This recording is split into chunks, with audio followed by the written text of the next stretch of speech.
Coucou les yoginis et les yogis. Aujourd'hui dans cette vidéo, je vais vous parler de mala, à quoi ça sert, comment s'en servir et quelles sont les significations.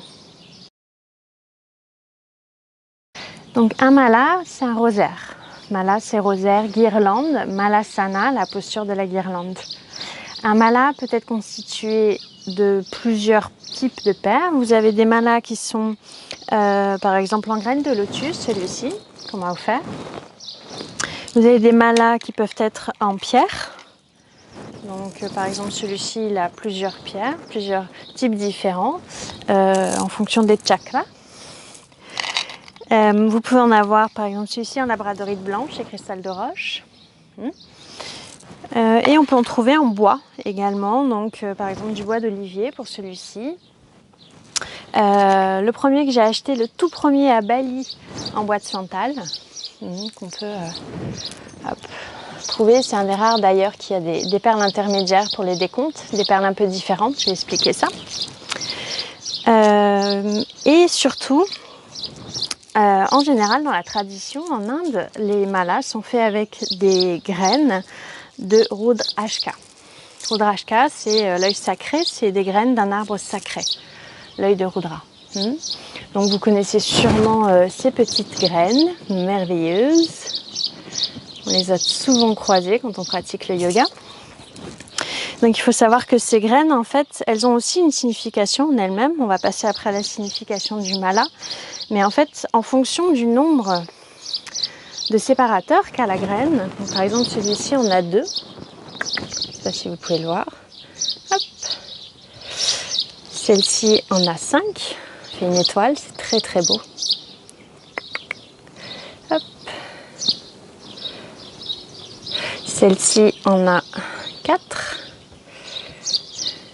Ouais, donc en fonction du nombre de séparateurs, de quartiers dans la graine, la graine va avoir un pouvoir différent. Ça peut être pour le succès, pour la réussite, pour la santé, pour la méditation. Le plus souvent, en fait, ce sont des graines, ce que m'avait dit mon professeur, de 5, qu'on retrouve sur les malas pour méditer. Voilà. Normalement, un mala est constitué de 108 graines, ou 108 perles, si ce sont des perles de pierre. Pourquoi 108? Parce que 108 est un nombre sacré.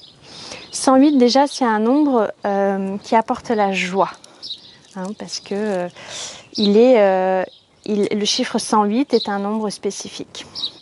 Ensuite, le chiffre 1, c'est l'unité. Le chiffre 0, c'est la vacuité. C'est en fait le symbole de la réalisation spirituelle. Le chiffre 8, c'est l'infini, la totalité. Ouais. Donc 108, 0, 8. Dans ce chiffre également, il y a la respiration. Il est dit dans certains textes, dans les Upanishads, que normalement, les mantras doivent se réciter à chaque mouvement du souffle. Donc à chacune de nos inspires et de nos expires, on doit réciter un mantra. C'est pas possible, bien évidemment. Donc quand on divise, il est dit qu'on respire 21 600 fois par jour. Quand on divise ce chiffre, en fait, ça fait 10 800 fois, pardon. De jour, 10 800 fois, de nuit. 108. Et en fait, quand on récite un mantra, on dit que l'énergie dégagée est multipliée par 100. Donc ça fait 10 800. Donc vraiment, le chiffre 108 a beaucoup de significations. Il y a aussi les 108 noms de Shiva qu'on peut réciter. Donc c'est la raison pour laquelle vous trouverez toujours 108 perles ou indivisible, une fraction de 108. D'accord, donc 54, 36... 9, de tête 27, sur les malas. Pourquoi en fait on a un mala quand on pratique régulièrement la méditation et le yoga? Le mala va nous servir à réciter, à faire ce qu'on appelle un japa. Un japa, c'est la récitation. C'est lié à l'élément feu, c'est ce qui nous permet de nous purifier en récitant des mantras. Mantra, man c'est l'esprit, tra c'est la notion d'outil, d'instrument. C'est l'outil de concentration. Et dans ce japa, on va réciter autant de fois qu'il est nécessaire. Donc normalement c'est un gourou qui va vous dire quel mantra réciter et le nombre de répétitions, puisque ça peut être 108, mais ça peut être plus que 108 également. Et donc on va se servir de notre mala pour compter le nombre de répétitions de notre mantra pour garder le fil de cette répétition et de ce japa. Ouais. Donc un mantra, c'est vraiment puissant. Il faut savoir que le mantra, c'est donner un son à une intention, à quelque chose auquel on va dédier ce son et cette énergie. Ouais, donc ça a une puissance qui est très importante. Un mantra, on peut le murmurer, on peut le dire à voix haute et on peut le dire mentalement. Dans les textes, il est dit que à voix haute, c'est la répétition qui a entre guillemets le moins d'efficacité, que murmurer est plus efficace que le dire à voix haute, que le mentaliser, donc le dire dans sa tête, mentaliser c'est peut-être pas le bon terme, que le répéter dans sa tête est plus efficace que de le murmurer, et que ce qui est le plus efficace c'est de méditer.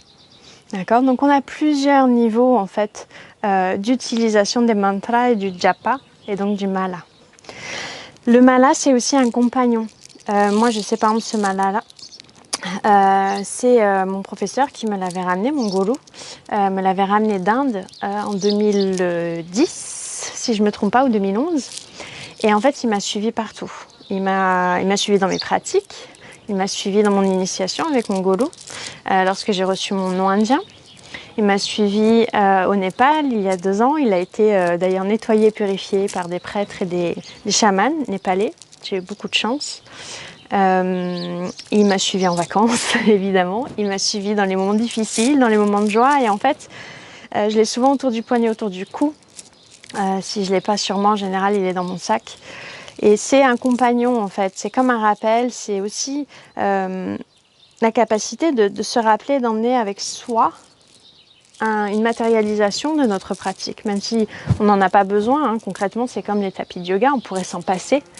Petit à petit en fait le mala devient vraiment un compagnon, comme notre tapis en fait.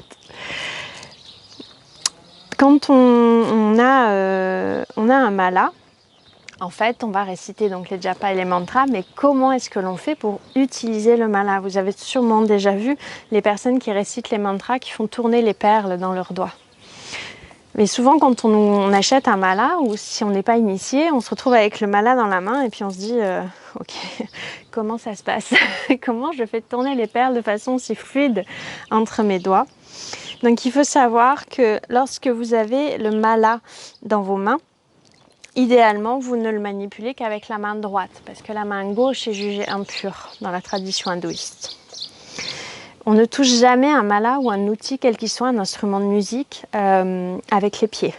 Donc votre mala, il doit toujours être dans vos mains, ou autour de votre cou, autour de votre poignet, mais jamais à terre. Pour utiliser le mala, on va donc utiliser les doigts, et en fait, dans votre main, en fonction des lignées, donc dans ma lignée, au niveau des mains, le pouce est l'élément feu. Ici, nous avons l'élément air, akasha au niveau du majeur, la terre au niveau de l'annulaire et l'eau, apa ou jala au niveau de l'auriculaire. Ouais.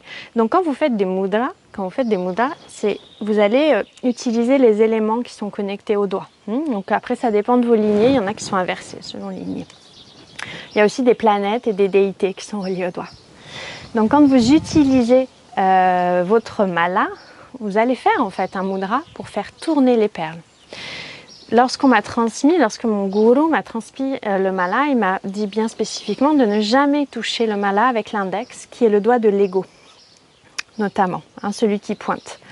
Il y a une pratique dans laquelle, dans le chamanisme, on va faire rouler les perles avec quand même le majeur et l'index, pour utiliser justement les éléments, mais c'est une pratique qui nous a été vraiment qualifiée d'avancée. Quand on a un mala, pour nous ancrer vraiment, parce que le rôle du japa, au-delà de purifier, c'est de revenir dans l'instant présent. Quand on utilise le mala, c'est mieux d'utiliser l'élément feu-terre, déjà pour s'ancrer, et d'utiliser akasha pour faire tourner la perle, pour créer le mouvement. Donc on prend le mala, et sur votre mala, vous avez une perle qui est toujours un peu différente des autres. Qui est en haut. Par exemple, si je prends celui-ci en graines de lotus, vous voyez ici, la perle elle est différente, elle est un peu plus pointue. Donc au niveau de cette perle, c'est ce qu'on l'appelle Meru.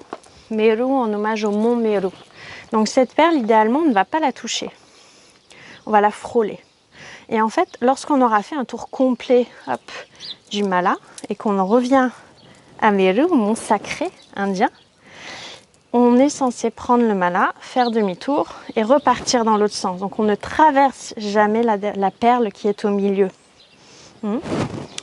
Celle-ci. On repart dans l'autre sens. Donc comment la faire tourner, comment faire tourner ces perles. Donc, comme je vous le disais, on va venir poser ici la graine sur l'annulaire. Ouais. Et avec Akash, avec le majeur, on va pousser les graines vers le pouce, vers le feu, pour purifier. Hop. Ouais. Et on compte. Donc par exemple, si je prends le bija Shrim, on va venir Shrim, Shrim, Shrim. Je mets de côté Shrim, Shrim, Shrim, Shrim. C'est le bija de Shiva et les vaches s'activent à ce moment-là, Gopala. Donc on va chercher à faire tourner hop, les perles pour faire tourner le mala et se purifier. Comme ça qu'on utilise un mala. Donc on gagne en agilité avec le temps. Si vous êtes en assise, souvent le mala va être posé sur la cuisse ou le genou. Dans une tradition également que j'ai suivie, la même tradition, on le pose devant le cœur. Et on fait tourner les perles devant le cœur. Et j'aime beaucoup faire ça parce que ça nous connecte à Ridraya. Des personnes qui étaient avec moi à Bordeaux pour les ateliers savent que c'est un sujet qui me parle beaucoup parce que c'est là que réside l'amour inconditionnel. Et lorsque vous récitez un mantra, ce qui compte, c'est l'intention. Il faut qu'elle soit pure. C'est-à-dire que si on est juste là, shrim, shrim, shrim, shrim, shrim, il ne va rien se passer. Réciter un mantra, c'est dans l'intention, j'ai envie de dire, dans la capacité que l'on a à se dédier entièrement à ce que l'on fait pour faire vivre ce mantra. Donc c'est pour ça que souvent on a les yeux fermés, un sourire, parce que on va chercher cette vibration et on la dédie vraiment, soit à la déité, soit à une personne qui en a besoin, soit au monde, pour amener l'énergie de ce mantra dans le monde, pour créer dans la matière. Ouais.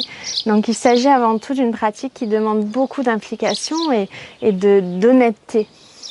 Donc on peut très bien s'entraîner avant à réciter les mantras, puis à manipuler un mala avant de faire les deux en même temps. Normalement, un mantra, on le reçoit de la part de notre gourou. Et lorsqu'on est initié, il va donner la puissance au mantra qui va nous accompagner. Donc par exemple, moi j'avais reçu le Gayatri Mantra, puisque Gayatri est mon nom indien. Et le gourou va venir donner vraiment la puissance du mantra pour la personne qui le reçoit. On peut réciter un mantra, bien évidemment, sans cette initiation, avec la puissance de la vibration, avec la puissance du son. Mais c'est encore une autre pratique. C'est encore un autre niveau, vous pouvez le concevoir. En y réfléchissant, recevoir un mantra de la part d'un gourou et entendre un mantra qui nous fait vibrer et le réciter parce qu'il nous fait vibrer et que du coup notre vibration augmente aussi n'est pas la même chose. Les deux pratiques sont bien. Alors, il y a des écoles qui vous diront que la seconde n'est pas à faire et que ce n'est pas une pratique de yoga, mais gardons toujours en tête qui sommes-nous pour dire ce qui est, ce qui n'est pas yoga en fait. Restons humbles. Personne ne peut vous dire ça c'est du yoga, ça n'en est pas. Peut-être à la limite les descendants de Krishnamacharya ou de Patabi Joyce, mais c'est un autre débat. Donc le mala, vous en prenez soin. Si vous recevez un mala, j'ai envie de dire tout neuf, mais tout frais surtout, de graines de Rudraksha, mettez-le dans l'eau pendant 4 jours parce que les graines déteignent. Donc si vous ne le faites pas, elles vont déteindre sur votre poignet ou votre vêtement. Donc pendant 4 jours, il faut le mettre dans l'eau, le laisser, et puis changer l'eau régulièrement pour que ça dégorge en fait, pour que la graine puisse dégorger. Le faire dans une eau pure, vous pouvez le mettre à la lumière de la pleine lune. Moi, c'est ce que j'avais fait quand j'ai reçu mon mala de mon gourou. Il m'a d'abord demandé de le purifier et de le faire dégorger avant de m'initier avec ce mala. pour qu'il soit prêt. Donc, ce qui m'a permis aussi de passer du temps avec le mala avant. Voilà, donc j'espère que cette vidéo a répondu à vos questions. Ce qu'on va faire maintenant, c'est qu'on va pratiquer. Donc on va réciter 108 fois le mantra Om ensemble. Et pour ça, je vais passer dans mon espace de pratique pour pouvoir m'asseoir et être un peu plus au calme. À tout de suite. Ok les yoginis et les yoginis, voici dans l'espace de pratique pour venir utiliser notre mala, pratiquer avec notre mala, suite à ce qu'on a dit en introduction. Ce que je vous propose, c'est de faire 108 fois le mantra Om, le son sacré, le son de l'absolu, de la création, de la dissolution. Et on va prendre le temps de faire vraiment le son Om du bassin, qui est notre espace de création, d'incarnation, jusqu'au bout de nos lèvres avec un court silence. On va en faire 108, donc on va aller un peu plus vite, mais sentez-vous libre de le refaire par exemple 9 fois très lentement, en laissant la vibration incarner et habiter tout le corps. Ouais. Donc prenez votre mala dans la main droite, comme on a vu précédemment, placez-le sur votre annulaire, et avec le majeur et le pouce, on va faire rouler nos perles 108 fois. Vous pouvez prendre une assise qui est stable et confortable, donc ça peut être comme moi là en tailleur sur le sol. Si c'est pas confortable pour vous, vous pouvez être sur une chaise, vous pouvez être dans un espace en fait où vous vous sentez libre de rester une dizaine de minutes, un peu moins. L'important c'est d'avoir le dos droit quand on répète les malas pour que le système vraiment de la respiration, le système respiratoire et l'énergie soient alignés. C'est-à-dire que le diaphragme et les poumons soient bien en place, si je puis dire, et que l'énergie circule bien dans Shushumna avec Ida et Pingala, du bas de la terre vers le haut. Ouais. On y va ensemble. Allez, on place notre pouce sur la première perle. On place notre mala devant le cœur ou sur le genou si vous avez déjà une pratique sur le genou. Sur l'autre main, je vais vous conseiller de faire Prithvi Mudra, donc le mudra de l'élémentaire, et de rapprocher l'annulaire du pouce. Ouais. Et de poser la main gauche sur votre cuisse. On y va ensemble? C'est parti.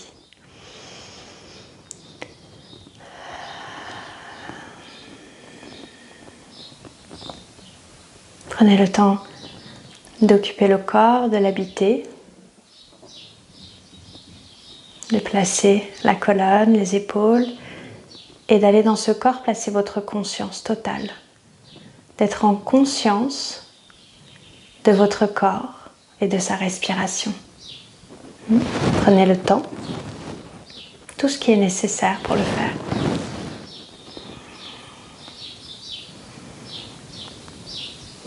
Et on y va ensemble. Inspirez.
Ouais, lorsqu'on récite ce mantra ou un mantra 108 fois, vous pouvez laisser derrière le temps d'infuser, d'observer, de méditer. Et vous pouvez également faire le test de le faire en murmurant et mentalement, comme on l'a évoqué tout à l'heure, pour vraiment expérimenter dans votre corps, incarner la différence entre la voix haute, le murmure et le silence. Voilà, j'espère que cette vidéo vous permet d'en savoir un peu plus sur le mala et la pratique du japa. Ça a été un plaisir en tout cas de la faire. N'hésitez pas à me poser vos questions, je serai ravie d'y répondre si je le peux ou de trouver la réponse. Et en attendant, je vous souhaite une très belle pratique et une belle journée. À bientôt.